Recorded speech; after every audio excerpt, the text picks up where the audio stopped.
I think it's more important to be in the room than it is to be good at your job. I think to get the initial business, being in close proximity is the most important thing. Now, to get repeat business and to get referrals and all that, you got to be good at the thing. I kind of realized that a year ago that I was treating everybody like they worked for me versus like a client. If you treat someone like a client, you have a better relationship with them because you're thinking about them differently. But I'll start with the franchisee, but then I do think it's interesting because we do coach our client. Real Producers is one of those products. It's the second leader in volume behind a product called Stroll.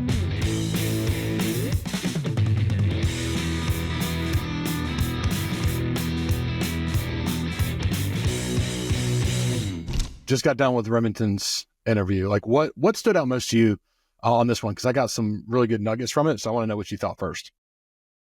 I think a couple of things stood out to me is he saw a need, and instead of just accepting that as part of, it's just real estate, like he went and did something about it, right? Like connecting vendors with agents and making it healthy relationships. I think so. He saw a need and figured out a way to fulfill a need. I think the other thing that really stood out to me is like, he is able to continue to expand his vision because he's hanging out with people that have even bigger visions. So many people are trying to create their vision from scratch. Whereas like, go get around some inspiring people with big vision, and that'll help. You'll naturally, that water will naturally raise your ship. Those are a couple of big things for me.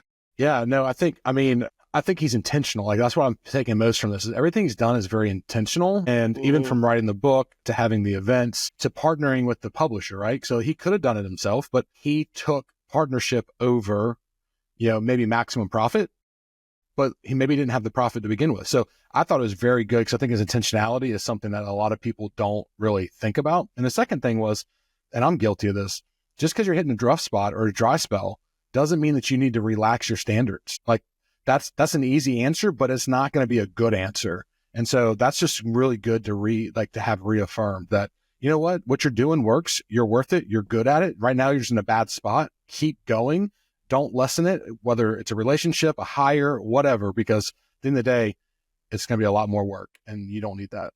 So, well, kind of like we talked about at the beginning of this real estate year, like we were like, hey, it's going to be a year where you don't lower your standards, but you're probably going to have to talk to twice as many people, right? So like to your point, like maybe you don't need to lower your standards, but you are probably going to have to talk to more people to get the same result. And I think the other thing that was great about him is, I think people think ideas are worth something. Ideas aren't worth hardly anything. Right. It's the execution. I think what's great about it, people come to you and I with ideas all the time, and then we go, all right, bring me back a plan. Correct. And 99.99% of them never bring back the plan.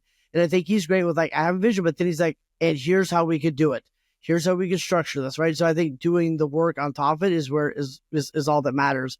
And dude, creating something that is bigger than himself is beautiful, right? Creating something that wasn't just about him taking care of his family. It was about him creating an opportunity for so many other people, which I've seen happen all the time. And it's very, very cool. Yeah. Is how many people that's impacting. So obviously in the show notes, everybody listening, you're gonna have the books you talked about, his book and the conference they're putting on, but also Wayne, don't forget, come up in May, we've got our next E4 and E5 down in Dallas.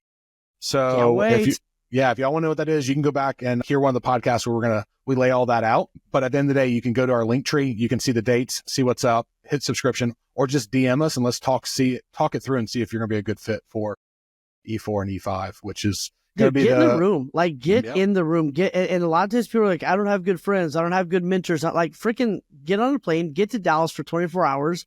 And I guarantee you that the insights and the oh crap moment you're going to have when you're in that room and what you walk away with is life-changing. I just got a video from Teal the other day talking about how they built the life of their dreams, and it started by just getting in the room. She didn't know exactly what she needed, but she knew she needed to be in the room. And out of that room was birthed not only the vision, but it was also birthed this community, feel the support her to help go do her vision, right? So freaking get in the room with people that are like-minded, but see things differently and can help you get a big vision and then help you go get after it. So, I mean, if you're not coming to E45, at least trying to get there, we don't let everybody in, but at least try. It's strong. Hey, hold up. Before we get back to the episode, make sure you like and follow us on social media and subscribe to our YouTube channel. It means the world to us. And don't forget to turn on that little notification bell so that you get an alert every single time we drop a new episode. If you want to really go hardcore, go binge some of our past episodes, and please leave a 5-star review. All right, back to the episode. All right, welcome to the Real Estate Untucked podcast. Today we have one of my favorite people on this planet, Remington Ramsey, with us. Dude, You are the mastermind behind Real Producers, which I'm sure we'll talk about, and the author of the new best-selling book, Agent Allies, which I cannot wait to talk about. A big hell yeah to that. And the host of the Cover podcast. You are all about maintaining relationships, mastering marketing, and helping agents create actually successful real estate careers and people outside the real estate industry, right, that are connected to it. And your approach to networking has helped literally tens of thousands of people, professionals, turn their awkward introductions into powerhouse connections. And, in this episode, I'm excited to dive into like what you've done to help make agents great, how you've helped facilitate that, especially when it comes to the marketing side. Because like most people are like, man, I'm just not good at networking. It's like, no, you just suck. Mm-hmm. Anyway, we'll get into that in a second. And anyway, how being likable and actually having a strategy is a huge asset. So, dude, I'm excited that you are here. This podcast is going to be 12 hours long because that's about the list of questions I have. So we're gonna have to hit the ground running because I got stuff to do. But who would you say is Remington in the most essence of the word? Who is Remington? Let's just start there. Damn, well, there's how I would answer it, and then there's how my wife would answer it, which is much more humbling. Do that one first. Yeah. Do it in a voice too, if you can. Okay. So if Kelsey were to respond to what your intro just was, she would say, "You're not that cool. You're not as cool as what that sounds." And that's why I married her. Although she should just be your resume. Like, she's an amazing, awesome person. You should just be like, hey, if I can get this to marry me, like, that's all you really need to know. Like, that's where you should have just like flashed her resume and been like, and he's married to her. And then. And we're like, well, he's obviously very amazing and legit. So there we go. Yeah. She thinks so. Well, in a nutshell, I'm someone who I feel like doesn't stop at the dreams most people stop at, and I want to dream deeper, and I want to make an action plan to actually hit that. I've been pretty fortunate in my life to meet people that dream bigger than I do and think bigger and then execute at a higher level. And as I continue to chase them, they continue to have people ahead of them, and there's always a bigger fish, and I put those people in my life so that I continue to think bigger. It's gone well for me, and I really look at the people that have been impacted by the things we've created and how they have become healthy, wealthy, and wise through the process, and that's my favorite thing about it. I love that, and I can attest to it. How many people have been impacted by, like I said, you've created such a cool vehicle for people to step into to have an amazing life of impact and financial freedom. Like, it's been incredible to watch. But I think it's a pretty cool deal for someone to be able to kind of manifest that, create that. And I think one of the things that makes you a freak is you have amazing vision and you do the work, right? And I think there's a lot of people that are willing to work hard. You know what I mean? They're out fixing telephone poles right now. You know what I mean? Like, they work real hard all day long. And then there's a lot of people that have vision and never get anything done. So I think the fact that you're able to kind of, you've chosen, right, to do both is pretty huge. So give everybody 2 seconds on what Real Producers is, because I know that's your baby. And then I want to get into some specifics on like how you actually teach people how to do this relationship game. Yeah. Real Producers was a company that was birthed out of a need for vendors to reach the top producing agents. And we were joking in the pre-show about agents, and I don't think all real estate agents are created equal. I think that a vast majority of quote unquote real estate agents give everyone else a bad rap. And nationally speaking, half or slightly more than half of the realtors that have the real estate license across the entire nation will sell one or less homes. And that's something that I think a lot of vendors don't realize going into it, because when they start calling on agents, they'll start taking them out to lunch. And just if they have real estate agent business cards, it's like, okay, I'm going to take you out to lunch, try to get your business, not realizing that they were a brand new college student that got their license and didn't get good at it yet, a stay-at-home parent that gets their license on the side, or anything in between. And there's a small subset of realtors that have been doing it a long time and do it well. So long story short, I was a frustrated vendor that created a series of events that had a magazine link to it, where we basically gave recognition and highlighted the top realtors and created a community out of the top real estate agents for recognition marketing. And so we launched that in 2015, and we're in 130 cities now. is so crazy. Well, I think what's crazy is when everyone was running away from print, you ran to print, and you've created something that a lot of people. There's some people that have attempted to do some stuff that failed miserably, and you guys have just done an incredible job. So, um, here's the first thing I've got for you. Then I'll let Brad jump in. What would you say? And obviously you wrote a whole book on it, but what would you say is a secret for making like networking events and turning the handshake into a relationship? Like, what's the secret to that? Two things: patience and being in the room. I think it's more important to be in the room than it is to be good at your job, to get the initial. I really do. I think I laugh because I totally agree with you. And like, yes, absolutely. Yeah, I think to get the initial business, being in close proximity is the most important thing. Now, to get repeat business and to get referrals and all that, you got to be good at the thing. But in order to get it initially, and I know this because, so I give this example. There's this grocery store that is on my way home. I work out at a certain time every day, and then I take this route to get home. And it's the only grocery store within a few miles. It would be really hard to go to another grocery store. But this grocery store drives me nuts. Sometimes the food isn't fresh. The workers, they hire high school kids. Literally at one time I was checking out my groceries, and this high school girl had a bag of goldfish and was eating them, like held the bag above Your her head goldfish while or her she's goldfish? checking out. I mean, these goldfish are falling all over my avocados. I just stared at her. I was like, there's no way this is actually happening. And I looked over at the manager who's in his mid-50s, and he literally shrugged at me like, what can you do? I was like, but I continue to go to this grocery store 2 or 3 times a week because it's abundantly easier because of convenience. And so I think about like, how do I apply that to my own life? Like if you're coaching vendors, there's some times where the vendor that a realtor is currently using is going to drop the ball and they need something now. And the first person they see in that room that's been in front of them the entire time is the person that they're going to go with. They're not thinking, well, if so-and-so ever drops the ball, I want to go with this guy because he seems pretty sharp. No, they don't think like that. They think reactionary. And if you haven't been there all along, you're not going to get the business. So the first thing I would say is be in the room. And the second thing I would say is patience. Like if this is a long play, like no one's in this business to like make a quick buck and then get out. Like if you're going to be in real estate, you're in it for the long haul. So have patience. Dude, it's funny because I have a real estate brokerage, but I also have a mortgage company, insurance company. And when I'm trying to recruit mortgage lenders, and I'm like, I have business to give you, right, from our agents. But I always find it comical because they're like, hey, my business model is going straight after agents to get their business. I'm like, that has to be mind numbing because you could do the best job ever. You could be the best mortgage lender in the world. And that client makes up their tax return, which has happened to me on both sides of that.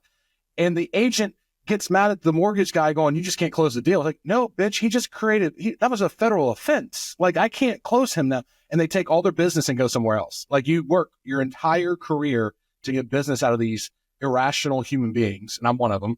And then one screw up that could not even be your problem. And they take all their business and go. And like, so I think what you're doing is a really cool way of making that introduction. And you're doing it with the intelligent agents out there that realize, oh yeah, he made up his tax returns. That's not your fault. Thanks for letting me know. Like, that's awesome. Well, I mean, I see both sides because if you're an agent, your commissions are so drastic and it's so emotional. Even the ones at the top, like the sales is an emotional game. And I was interviewing the top realtor in Indy a year ago who broke all the records. They had just 2 years before that broke the $100 million barrier for one agent in Indy. And this dude did 180 plus on 180 transactions. So just crazy good success for one calendar year. And so quite literally the best in the city.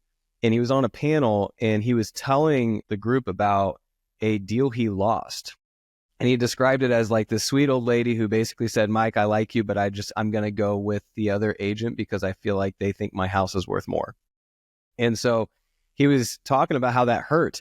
And it was really weird to hear the emotions of someone who's seen so much success, especially recently, that actually still deals with the same emotions that we do who aren't as good as him. But it's just the amount of time they spend in sorrow that is the difference between the people at the top and everybody else. Is like, yeah, you can experience that, but what do you do with that pain? And I think that a lot of us don't do well with that, and we munch on that. And especially if you're a realtor living paycheck to paycheck, even though the paychecks are massive, you're going to be super emotional with that paycheck. And that's why they dump their guy who screws up one deal, because it's not just like a $5 and then odd to the next one. Like, it's a lot of money. So not to say that it's right, I just get it. Yeah. What do you teach your clients that you're teaching to make calls, and like, how do you teach them to do that? Like, recover quickly, deal with the rejection, deal with, I mean, I think of Jordan, who went 40-0, right? 0-40, right? Like, he went on 40 sales appointments and got 0 sales. Yeah. Like, you talk about a guy that like consistently, and now he's doing great, but like, I mean, 40, like that's a tough day. We're not like 2-minute phone calls. Right? Presentations, no. 40 presentations, no. Like, what are you teaching the people you're working with on how to actually get through that? So you said clients, like, how do we coach our clients, or how do I coach the franchisees that work with? I mean, I guess I think about your clients as a franchisee. Sorry, I was kind of lumping that all together. You should treat them like clients. I mean, I kind of realized that a year ago, that I was treating everybody like they worked for me versus like a client. If you treat someone like a client, you have a better relationship with them because you're thinking about them differently. But I'll start with the franchisee, but then I do think it's interesting because we do coach our clients.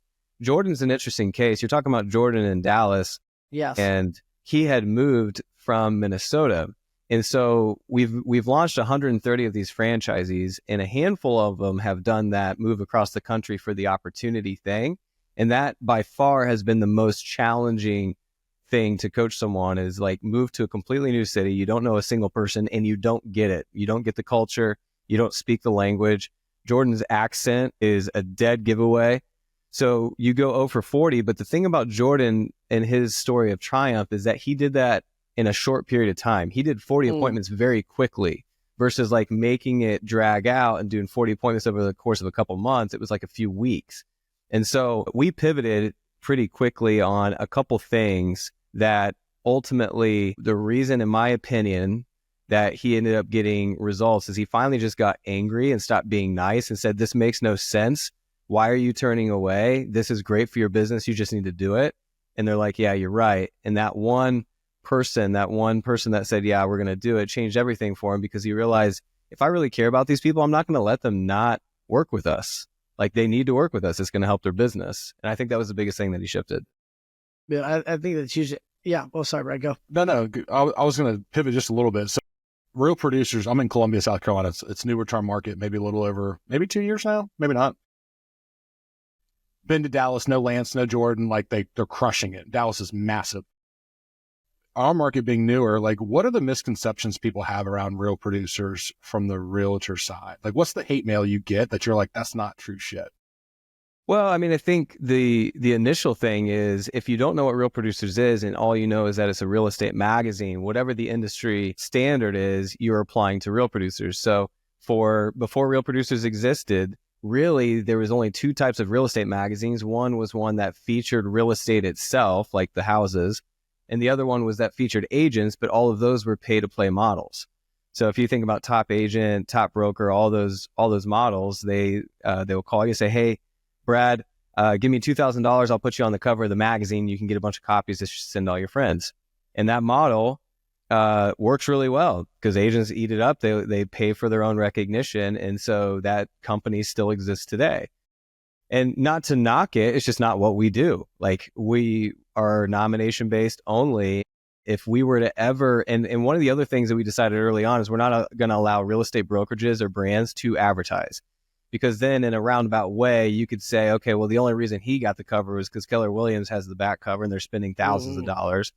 And we're like, okay, we're not going to do that either. And trust me, we have been approached and could make a lot of money if we accepted the brokerages. But I think ultimately we would lose, because the reason why we've had so much success and continue to have a voice in the real estate world is because we're trusted, and we don't just have that pay-to-play model. You have to earn the magazine, and you have to earn the cover, and you have to be nominated by people who also think you're worthy. And so it's like self-policing. And that's the number one thing we deal with in a new market, is really changing the perception of what we do. Yeah. So if somebody gets the cover, I've had an agent on there. What would you advise them to do to maximize their exposure with the Well, one thing I would do is exactly what I just said, is educate the consumer on what it is. Because like I would, if I got the cover and I got it back and I got a bunch of copies, because we do allow them to get extra copies of just their story and send it out. The first thing I would do is post to Facebook and say what an honor it is, and explain how there's a lot of magazines out there that make you pay to be on the cover. This is one we earned, and our sphere voted on us to be on this cover. And I would make that abundantly clear, not only for the realtors, but especially for the clientele, like the consumer. And I would put it everywhere. I would blast it on social media. I would hand it out, and I would attend all the events so that I could be the most well-connected realtor in the city. Sweet. Cool. That's my 5th grade question level, because I'm not as knowledgeable about the basics of real producer. Well, I mean, we sign up clients, and for the longest time, we sell ads and we sell exposure and we sell, access to events. That's basically what we do. We sell partnerships. But for the longest time, we were coaching people on the art of a sale. Like, how do you sell someone on marketing? How do you sell ads? And that was good. And we did a good job of bringing that value. But we found that with a renewal, what really matters is your ability to coach and consult your clients. Because ultimately, if your clients don't show up to the events, that's their fault. But who loses? Right. I lose. So I need to coach you on showing up to the events. And if you can't make it, I need you to send somebody. And if you're not engaged, I need to engage you, because ultimately I will lose, you will lose, and the realtor will lose because they don't know about you. So everybody loses unless we coach our clients. And I've started applying that with virtually every business I have. And it's been a game changer. Like, are we educating the people that we're signing up on the best ways and best practices? And if we're not, we're ultimately the ones that are going to lose. Well, Yeah. and I think that goes to sales in general. Like, I think the best salespeople are really phenomenal coaches, right? In lots of different realms. Like, that they get great at that. So let me ask this: why did you write the book? And then I want to ask you about some of what you put in the book. But I want to know, why did you write in the first place? And then I want to know best practices. So, like, hey, if I'm an advertiser or vendor, I just joined Real Producers. Like, what would you do? But start with, why'd you write the book? Well, it turns out if you sell books, they give you money for it. I've heard that. I don't know. Most of mine crazy. are nonprofit. I just checked my account and I sold a book. And no, I'm just kidding. To be honest, it wasn't for that reason. I wanted a tool that would point back to Real Producers. Everything I do kind of has an arrow back to the brand. I'm a company man. Everything's for the brand, because I really believe this brand is a trusted voice in real estate and it's going to change the world. So the book is written in a way that is going to educate vendors on the best way to build their business, calling on realtors. That's why it's called Agent Allies. You're using the agents to build your business, because most of the businesses aren't actually selling realtors anything. They're selling their clients. So they're selling the agent on having their sphere, their 30, 40, 100 homes a year. Those clients are actually the ones paying the vendors. And so how do you do that? How do you build your business calling on these real estate agents? That's what the book is written on. So that really, ideally, as a publisher, these guys are getting them. I discount it for our publishers so they can give them as closing gifts. Because my thought is, if a vendor will read this book, it's 10 short chapters. It takes 90 minutes to read the whole thing. They're going to renew and they're going to get the most out of their partnership, because it's going to help them rethink ROI, how to actually duplicate clients, how to show up to events, how to host your own events. And so that's really what the book is about. And it's taken off, and it's really given me the ability to get into different real estate circles and keynotes. And that's kind of the next step for me personally. So 90 minutes, Wayne, you're going to have to put together like half a day for reading that book. All right. Don't go with the 90, man. Sorry. Well, when you read it backwards the first time, it doesn't help. Wayne, you were someone I'll give you some kudos here. Like, I sent the book to only a handful of people ahead of time, and you were on that short list of people that I let read before it was even finalized. So I appreciate you doing that, and I appreciate the endorsement.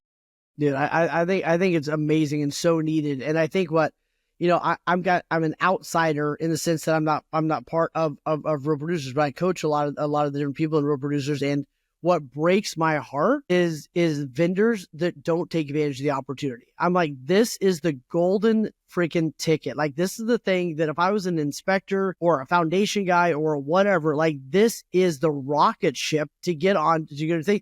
And you see people that they take out an ad and then they don't show up to the events. They don't call people and say, hey, I saw you got featured. That's awesome. Like, they don't take this amazing opportunity. So if you were going to break it down, let's do a 2-minute masterclass. I'm a brand new vendor. What would you love to pound in my head to do in the first 30, 60, 90 days, whatever it is, being part of the freaking rocket ship? Yeah, so partner with the publishers first. Like, make sure you're on a first name basis with the person who's at the head of that franchise. We'll use South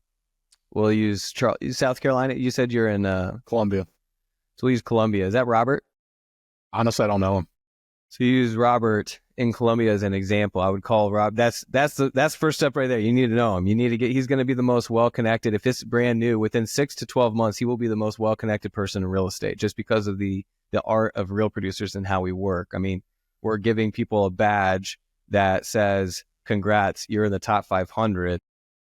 Real producers, it's kind of like Michelin. Can you believe that we care what a tire company thinks about food?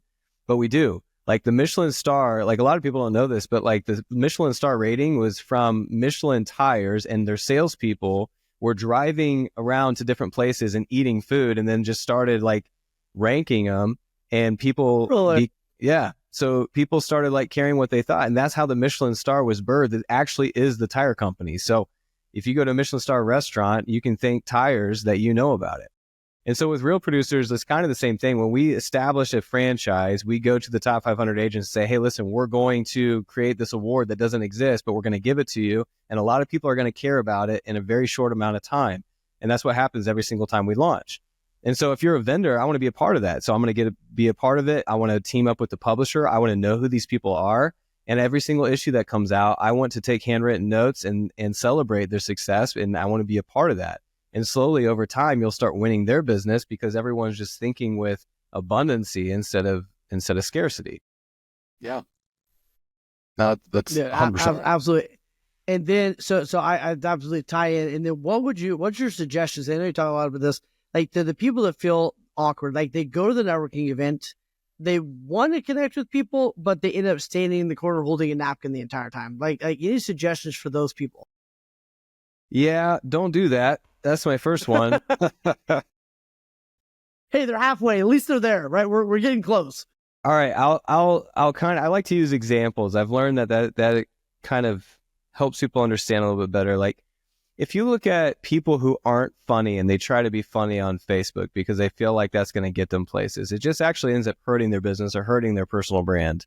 But if you're self-aware and you realize I'm not really that funny, but I think things are funny, and the things that I think are funny, like a meme, I can post that meme, and other people that think that's funny are like me. So if they engage in my posting, I don't have to be a creator. I don't have to create this content. I just have to be the one that brings it all to one place, and all the things that I like and the other people like, I'm going to start attracting people like me. And if you look at events, you can do the same thing. If you're not good at it, get someone who is and tag along with them.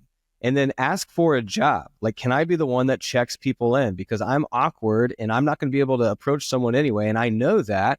So let me have a job so that I can be in charge of something. I'll focus on that and meet people who come to the event that way. Or I can be the one that passes out the cards, or I can be the one that stands and said, that's the direction to the bathroom. Advice. Yes. You know what I mean? So like, that's what I would say. And if it scares you to death and you're not good at it and you don't like doing it, then you're probably in the wrong seat in your own company for your business. Cool. You need to find someone who is, send them, and then you just take yourself out of all the stuff that you're not good at, you don't want to do.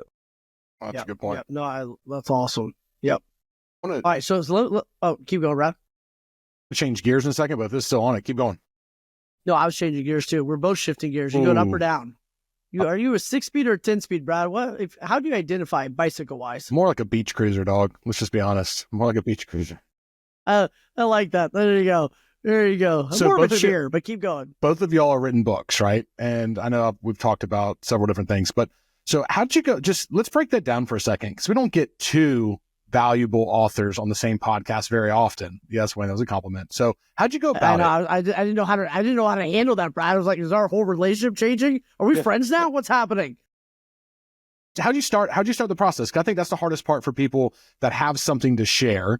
Did you write it yourself? Did you use a ghostwriter? Did you have a format? Did you hire some? Like, I'm just curious. Share what you're willing to, but it's a big accomplishment. You asking Wayne or me? I don't. Well, you probably know more. So let's start with you. For sure. I'll back up. When I started Real Producers, the one thing that I always say, if I have a superpower, it's crowdsourcing wisdom. That's what my superpower is. I'm not I'm not just naturally the best at anything. I don't think most people are. I think there's really only one person in each category that's the best. Everyone else is not as good as them. And so, but if I had a superpower, it'd be crowdsourcing wisdom. And so when I started Real Producers, I sat down with 50 real estate professionals and told them what I was thinking with a grain of salt, knowing they'd try to talk me out of a print magazine in 2015. But I asked them all the questions. What am I not thinking about? Poke holes. And so I had to go into that with the knowledge that my faith needs to outweigh their doubt, because no one's going to think this is going to work. But let's take some feedback. And one of the pieces that I got from that is don't let brokers advertise. And that turned out to be one of the biggest things ever. And then I got a lot of other things, and I threw away the rest.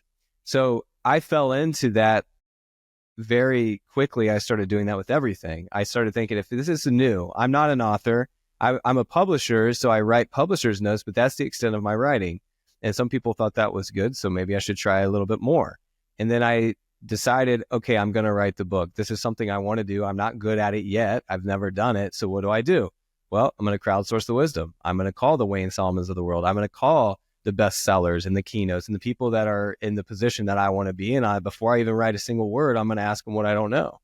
And I did that. So I can't remember how many people I met with, but I met with a bunch of published authors from all different sorts of publishing, like people who just published a book just to say they didn't sell a single copy, all the way up to people who are bestsellers that continue to, the Jay Papassans of the world that wrote the one thing and are literally dominating the author world.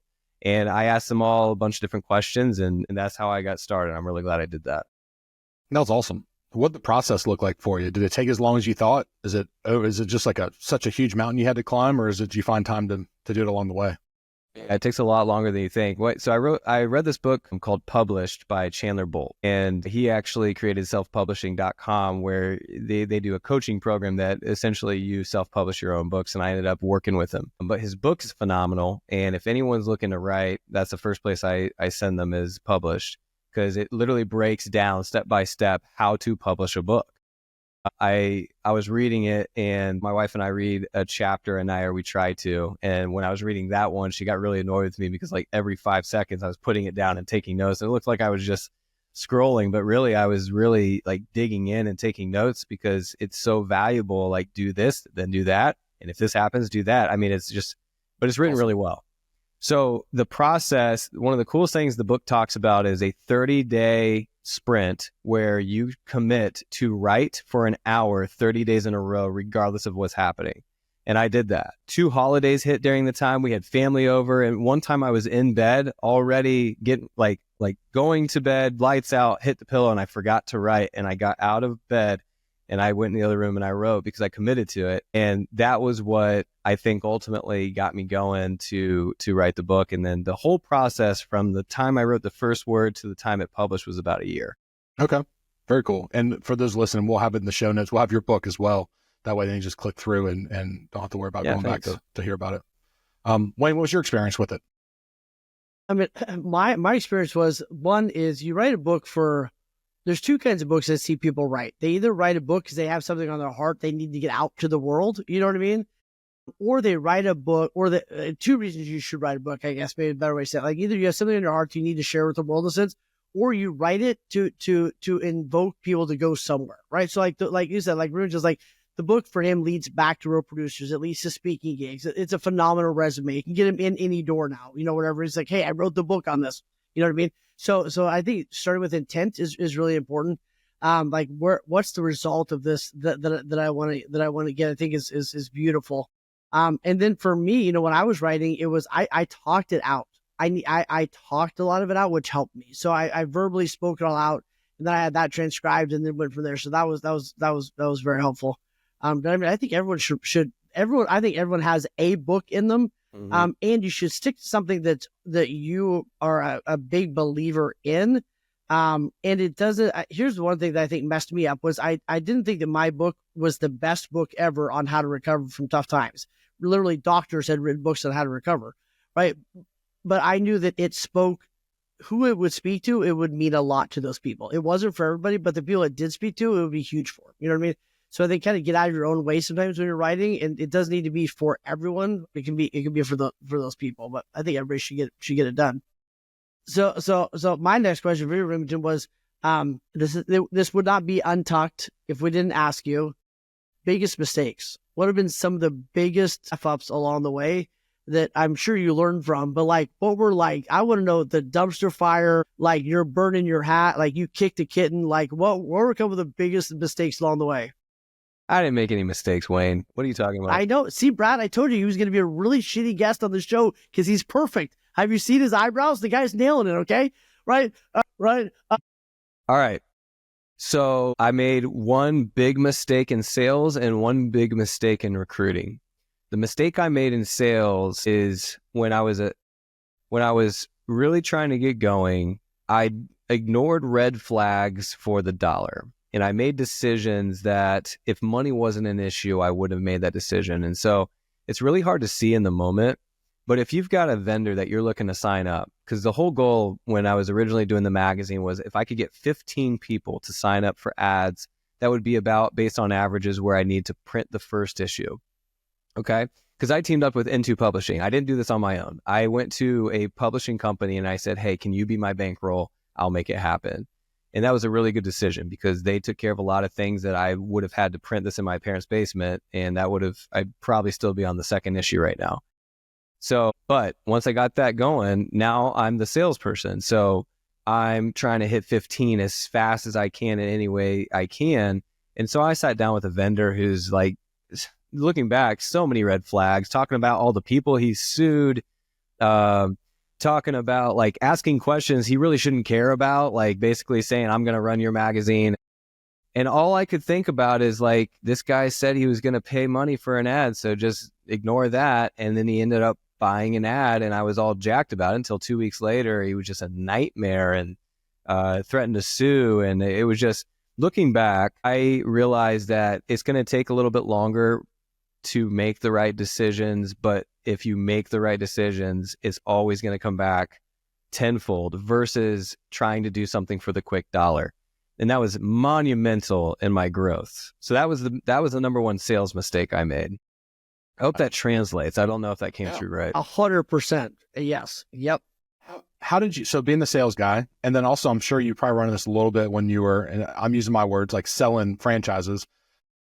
When you get you get your shit kicked in one day, like you're striking out, you're 0 for 40. Like what have you found to be successful for you to get back up? Like, is it a coping mechanism? Is it good? Is it bad? What is it? I don't let it get that far. That's why Jordan's story was so interesting to me, is because he at the time I felt like was trying to do it on his own and not leaning on a coach, and got to 40 faster because I was personally coaching him. And when I found out he hit 40, I was kind of shocked. And I'll take the fall for not knowing that. I probably should have reached out quicker. But for me, I reach out as soon as I hit 5. Right? If you have let's just put it in terms of numbers that people can understand. If you do 10 sales appointments and the company average is 2 appointment sales, like 2 sales out of 10, 20% sales ratio, and your more talented people are at 30 or 40% sales ratio, and you're 0 for 40, like you should have had 2 sales in the first 10. I'm reevaluating everything. I'm knocking down the door of everyone who came before me. And so but for me, let's just say you don't even have that opportunity. Let's just say you're trying to internally diagnose what's going on. I like to duplicate my own success. I like to go back and look where I've been successful before. And I do this little drill with myself that says, okay, work backwards and recreate. So, okay, what are my last 5 sales? Because like, let's say you're a veteran, we're in 10 years into this thing. So we've got veterans that have magazines out there for 10 years. Let's say they hit a cold spell. Like it could happen. Like you have a death in the family, you get off your game, whatever, it happens. And all of a sudden you're 0 for 10. I like to look at my last sale and recreate it. How did I meet this person? Where did I get the referral? What was the conversation like? What did they buy? Can I do that again? And then I look at the last 5 sales and I start to duplicate those behaviors, because I know if I can duplicate the behavior, the results will eventually come.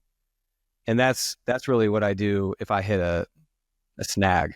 That transcribes to any sales, right? I mean, like even, I know Wayne's done this with coaching and I've done it with agents. Like they're like, hey, I'm going to do this new thing. And they're like, I'm not getting any business. Like, well, where'd your business come from? And they're like, oh, snap, not even close to this new object. Like it was from referrals or going to the pool or whatever it is. And if they just go back and go harder at what they've already done and what they knew, instead of trying all this new shit to get new business, you're back on the horse a whole lot faster.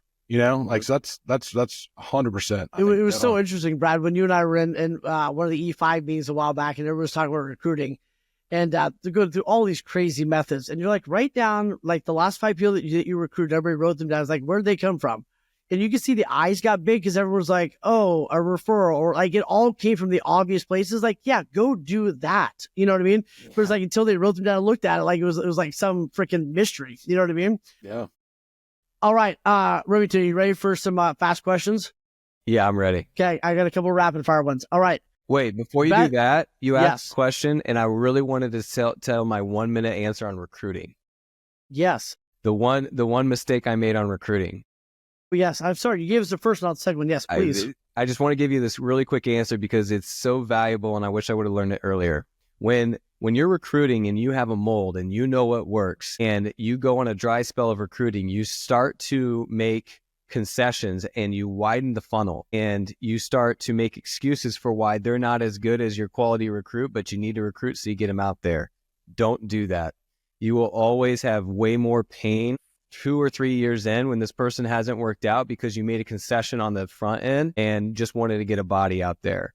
I learned that the hard way a couple times, but I can honestly say like we have 130 franchisees that went through the ringer to get their franchise because and if you look at the parent company, N2, they have 5 products.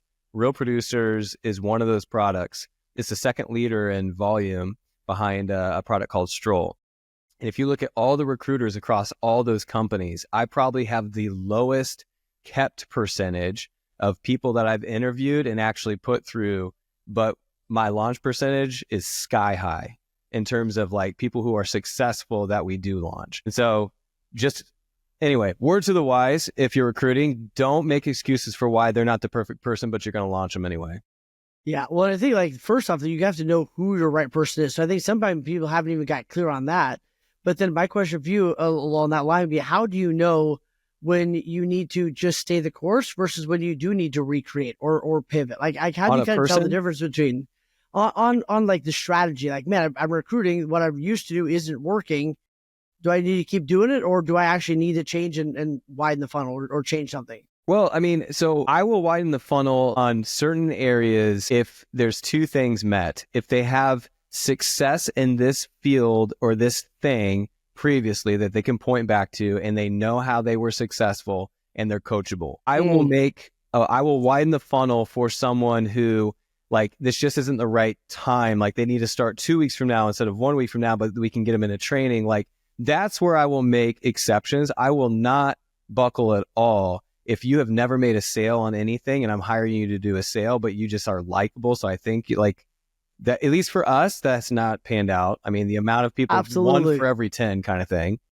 And then the coachability factor, like I grill you with humility questions because we've had a lot of egotistical Amway people come through and say, I'm interviewing you. And I'm like, well, this interview's over then. That was fun. Yeah. Congrats. Dude, I think would you agree? I mean, I don't know what else, like integrity, coachability, and some sort of internal drive. But like, it seems like those are the 3 things. Like, if you don't have those, like it's going to be almost impossible for this to be a long-term win.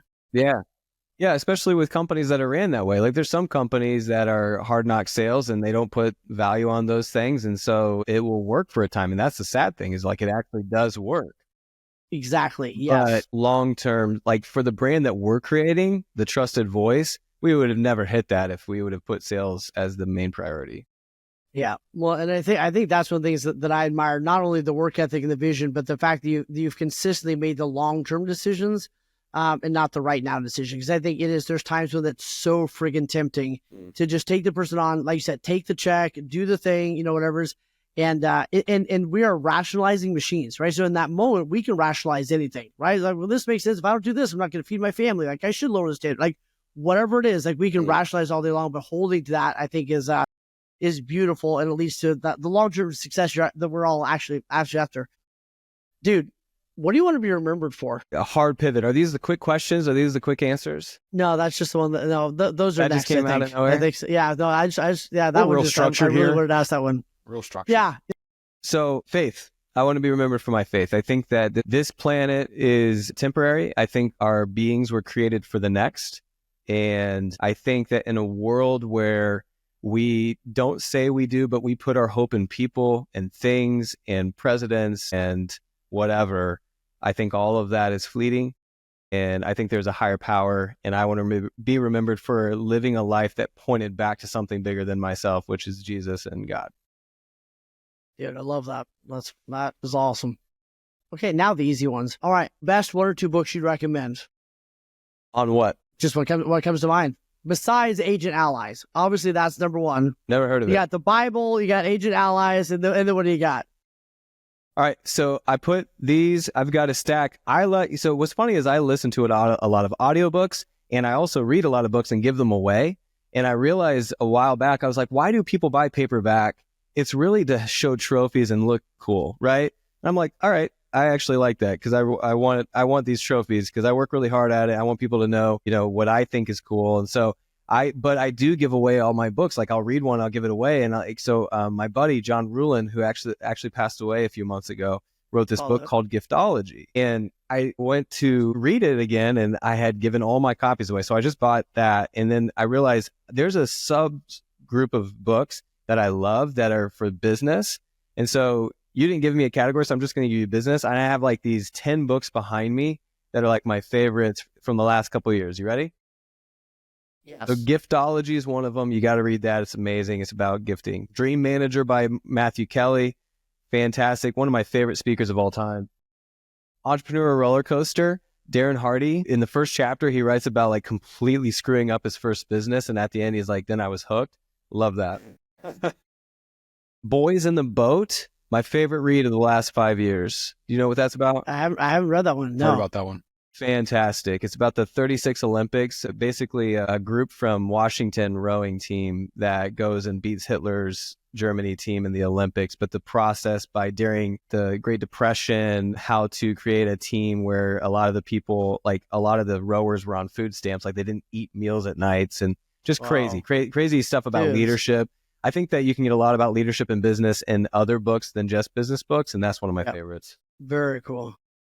And then last year, my favorite read was Unreasonable Hospitality by Will Guidara.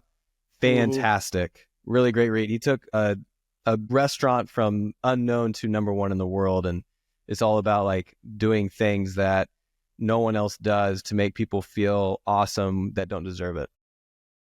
So good. I love those. Yeah, take a picture and send it to us. I'd love to see that. All right, coffee or energy drinks?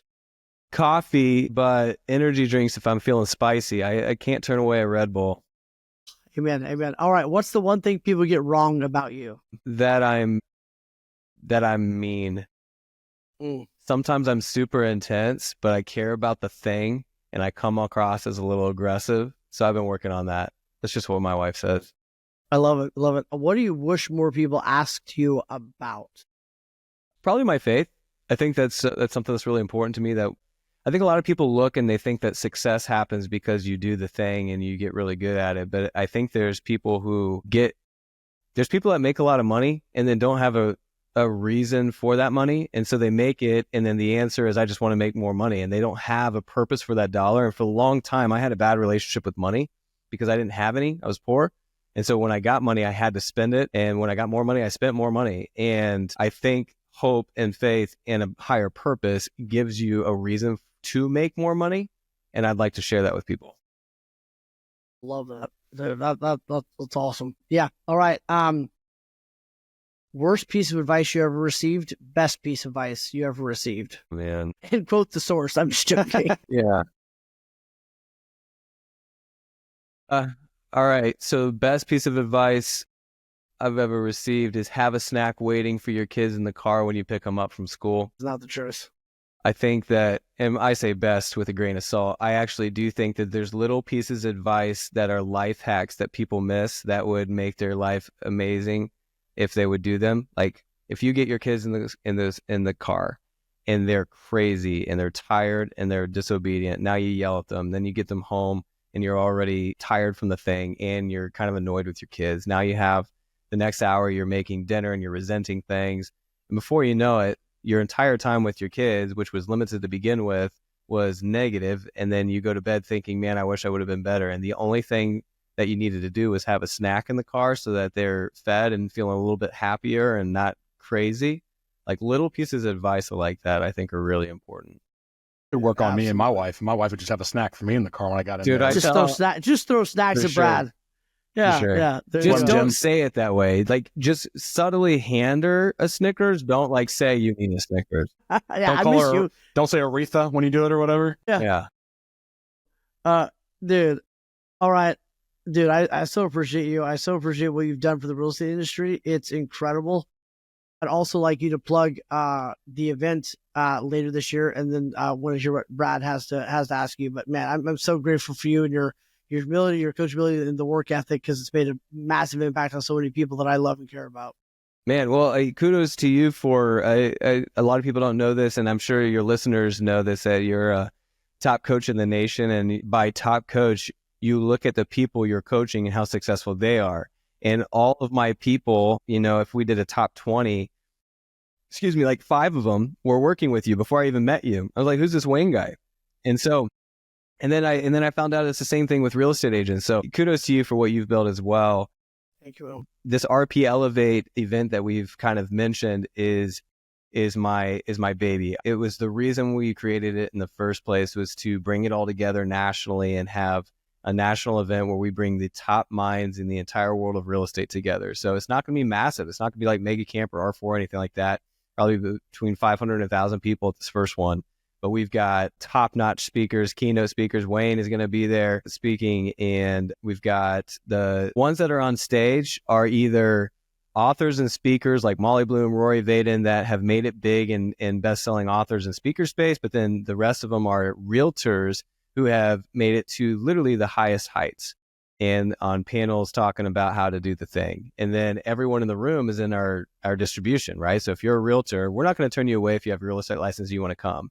But the majority of people that are going to be there receive the magazine because of how good they are at selling real estate. And so it becomes like a reload department, regardless of brand. So I'm just really pumped. September 29th and 30th, rpelevate.com is where you can get the info. Sweet. Hell yes. It's going to be phenomenal. I also think we should have a low producer panel. Have you seen that skit going around online? Dude, the low, oh my gosh, I lost my mind. He's like, you got 38 leads and you managed to not close a single one. How did you do it? How did you avoid so many shots? You know what I mean? Yeah. Yeah. So oh my gosh, crazy. Yeah. All right, Brad, what do you got? Dude, you hit it. You did it. We hit speaking. We hit how to help agents. We have talked about coaching, the value of that. Like, I think it's a wrap, dude. I think this is and I think more than enough. The last thing that I want to push on, and I think that it has led to all 3 of us a lot of our success, and I just want everyone that's listening to get this, is like, go find the people and ask them questions. Like, all of us have leaned hard and call them mentors, coaches, whatever it is. Like, I think we've all done a phenomenal job of finding people that have gone before, finding people that have wisdom, and whether we paid them, whether we showed up to the thing, whatever it is, asking questions. I am amazed consistently at how little questions the 3 of us get, right? Like, how many people actually reach out? It's not that many at the end of the day that reach out with great, intelligent questions. And I would just say, man, lean in, find the people around you that are doing the thing, ask them how they did it and the lessons they learned. Eleanor Roosevelt said, you don't have enough time to learn it all on your own, so you better learn from others. Like, stop trying to do it the hardest way, man. Like, and I think Remington, you've done such a great job of asking 50 people before you did this and asking 100 people their insights before you did this. Like, I think there's just so much wisdom in that cuts so much time down. So collapse time, go big. Love it. Thanks for having me, guys. Yeah, man. Thanks for being on. Go get untucked.